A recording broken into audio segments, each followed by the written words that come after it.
in studio, I am joined by Ronald T. Sambona. He is an educator, women's advocate, youth interactive writer, and law student at the University of Zimbabwe. Originally from Honde Valley in Mutare, he has dedicated his career to teaching and youth empowerment. He's passionate about writing. He's contributed to the Herald, which we were just talking about, Kwazisa newspapers, and is using his platform to amplify youth voices.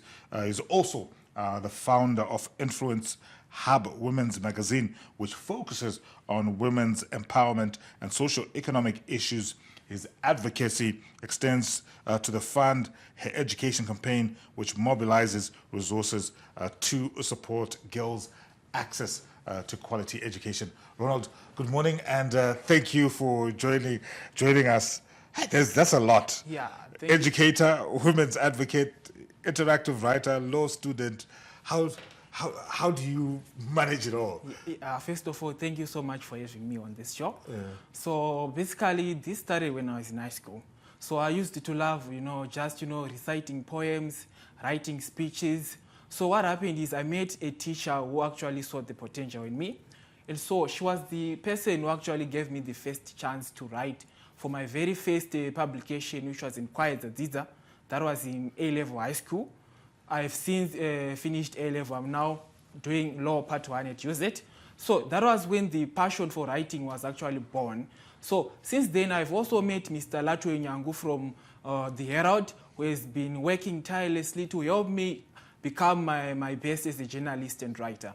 So basically, the passion for women's advocacy, actually, I think it comes from my mother. She's a hardworking mom. Like most moms, they're hardworking. She's also a teacher. Yes.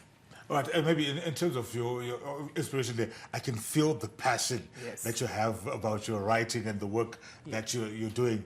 I mean, growing up in Honde Valley, who were some of the writers that inspired you to sort of pick up the pen and, by the time you're A-level or writing in Kwazisa? Yes, actually, my inspiration, particularly in writing, I would say it was my teacher. Growing up, to be honest, there weren't really that many places where you could actually buy publications in the rural areas, which I think needs to be addressed. Most learners, they are full of dreams, but the problem is they don't have access to some of this information where I come from. So it's a challenge. So it came through exposure as I grew, and I'm talented, not talented as in bragging, but I'm blessed by God, I was able to attend some of the best schools in the country. So it was through education that I was then able to meet the relevant people who could actually help nurture that gift. I would say my role model or the person who inspired me was my high school teacher, Miss Taimo. Yes. Miss Taimo, a shout out to her, and thank you for inspiring this young woman. You talked about having been privileged as well. Let's talk about some of the schools that you attended on your way to starting from primary school, high school, or up to UZ now. Okay. So basically, for my primary school, I did at a school called Una Christian College. It's there in Auna, Honde Valley. So that's where I wrote my grade 7 examinations, and I passed magna cum laude with 4 units. At that time, we were still doing 4 subjects. So upon, passing, my mom was so ecstatic. She's a teacher. So you must imagine, she was so happy for me. Then it was then when I got accepted as St. Faith. Boys are in Rusape, and you know it. Yes. So I got accepted as St. Faith. Then I learned there for 4 years, I wasn't that active very much in writing or public speaking. But it was now when I was in A-level that I saw that I could make a difference. I could actually start to express myself more through public speaking, debates, writing. Then I moved here to St. John's, Chikwaka, where I began, actually writing for Kwazisa, engaging in debates, public speaking. And it has been interesting up to now, actually now writing for the Herald. Yes. All right, and what has that experience been like for you, writing for the Herald? You seem like a very young man, writing for the Herald, for Kwazisa. What has that experience done for you?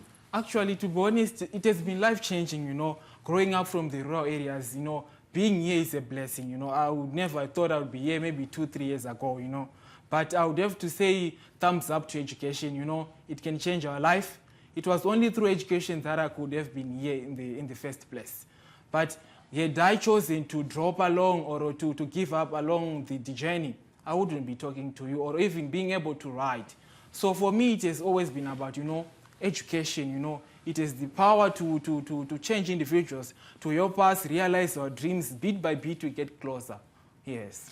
You talked about the influence that your mother has had on your young life. Yes. How much has that impacted the work that you're doing with women's advocacy? And then I want to lean into you know, the influence it had in you maybe starting this Influence Hub Women's magazine and the impact that it's made so far. Yes, basically, so I'm privileged. Like I said, I have both of my parents alive. They are all working. Apparently, my dad is a retired teacher. She was also a teacher. But for now, my mom is kind of the one who pushes everything, you know, keeps everything under control. But to be honest, both of them have played a very critical role. From when I was in primary, my dad used to teach at that same school where I was in primary. So he's always been, you know, holding my hand through it all. Then, you know, up until now, it has been my mom who's kind of now, you know, holding the reins, you know, kind of, you know, pushing us to go to the next level. So I kind of feel like I draw inspiration from here. I want more women to be in a position to sustain their families long after maybe their partners or their husband is no longer there, or for some reason they are no longer working. So that this has been my mission, because I feel like if more women could be empowered through education, you know, they could change the nation.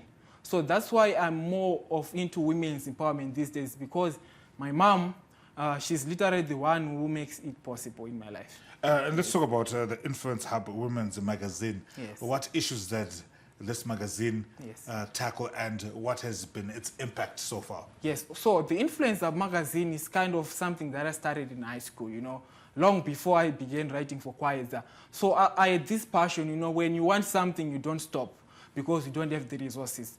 Long before I was even writing for the Herald, I used to write, you know, put along some other writers, compile the issues, then we would actually publish it. So in terms of progress, we have come a long way, very long way, you know, from the time I was writing, you know, some stuff, you know, and the stuff that I'm now writing, we can compare and see the change, you know, the quality of the magazines, you know, the focus. Originally, we intended it just to be a random magazine, you know, focusing on all issues, but as I have grown with exposure, with experience, I saw the need to kind of make it a women's magazine, because I believe socially women are marginalized, they're disenfranchised, you know, we can do more to push the movement for women's rights. You speak with so much pride about the work that you've done, the people that have influenced you.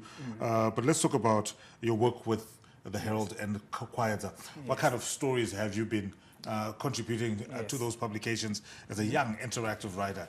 Okay, so for the Herald and Kwaeza, I have been honored, you know, through my teachers and other mentors here at Herald and ZTN, who have seen the potential in me. So basically, I've been focusing more on educational content. I usually write motivating, you know, learners not to give up. And sometimes I kind of mix in the legal aspect of education. Since I'm also a law student, I kind of write about the legal framework surrounding the education sector. What does the Constitution say? For example, most people in the rural areas where I grew up in would know, like, what does the Constitution say in terms of education, you know? Like, they have to know that Section 75 of our Constitution guarantees everybody, whether young, old, or an adult, the chance to get a basic education. And by basic, we are saying at least an ordinary level education. And that's the basic level in Zimbabwe.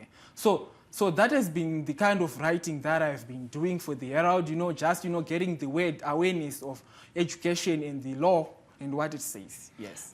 Education seems to be a running theme from the way you were brought up, how your parents being teachers, actually. You doing well in school, you coming in, you know, coming to St. John's, Chikwakwa, now they use it.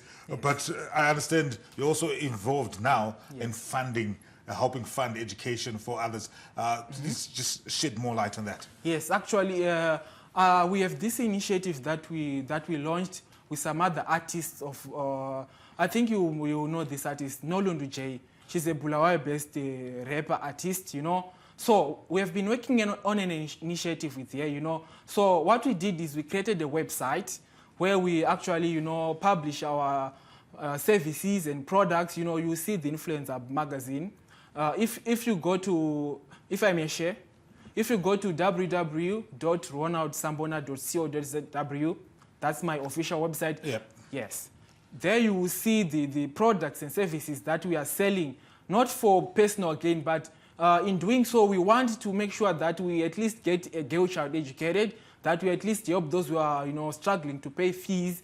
There's also a feature whereby people can just donate without buying, you know. So those of you who are interested in helping us, you know, move or reach our goals in terms of education and empowerment, you can actually visit that website. Oh, so just give us the website again. Yes, so the website is www.ronaldsambona.co.zw. So, I mean, is it only through the website that individuals or even organizations can contribute? Is there any other ways of getting in touch with you and contributing towards this wonderful initiative? Okay, so thank you so much for asking. Yes, so it doesn't have to be the websites. I understand some people have actually come in person, you know, to offer us their financial assistance, be it stationery or anything that you think is valuable for someone.